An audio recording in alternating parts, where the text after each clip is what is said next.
কারণ আপনি যখন ডিসেবল শব্দটা বলছেন এটা একটা নেতিবাচকতা, কারণ আপনার মনে হচ্ছে তারা প্রতিবন্ধী, কিন্তু তারা কিন্তু ভিন্নভাবে সক্ষম। একজন অন্ধ ব্যক্তি স্পর্শ করে যদি সব কাজ করতে পারে তাকে কিন্তু আপনি প্রতিবন্ধীভাবে বলতে পারেন না, সে কিন্তু স্পর্শ করে সম্পূর্ণ কাজগুলো করছে। 2013 সাল থেকে যখন আমরা শুরু করলাম ওদেরকে নিয়ে, ওদেরকে প্রথমেই যেটা আমাদের সমস্যা শুরু হয় সেটা হচ্ছে ওদের ভাষাগত কিছু সমস্যা। আমরা যেভাবে একটা মানুষ, সাধারণ মানুষ যেভাবে কথা বলতে পারি, সবাই যেটা বুঝতে পারে, ওদের জন্য সেটা সমস্যা হয়ে দাঁড়ায়।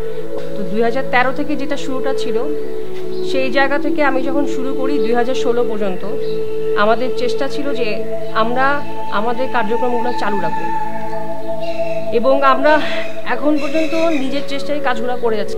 আমরা কমিউনিটি অ্যাপ্রোচ বেসিসে প্রত্যেকের অংশগ্রহণমূলক একটা অর্থনৈতিক একটা অংশীদারিত্বের ভিত্তিতে আমরা কাজগুলো করে যাচ্ছি, এবং আমাদের এখানে যারা ট্রেনিং নিচ্ছে আমরা চেষ্টা করছি যে তাদের শুধুমাত্র জব দাও এই কথাটুকু বলে আমরা সরে যাব না, তারা কোন কোন জায়গায় কাজগুলো করতে পারে সেই কাজের ক্ষেত্রগুলো আমরা বের করছি।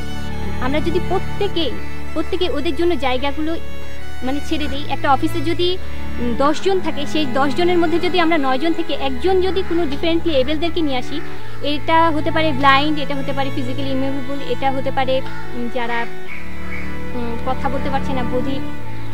এখন এরা যদি আমাদের ভেতরে আসে তাহলে আমাদের যেই প্রবলেমগুলো আস্তে আস্তে চলে যাবে। আমরা যদি এদেরকে জায়গা করে দিতে পারি সেটা আমাদের জন্য ভালো হবে, আমাদের সমাজের জন্য ভালো হবে, আমাদের দেশের জন্য ভালো হবে।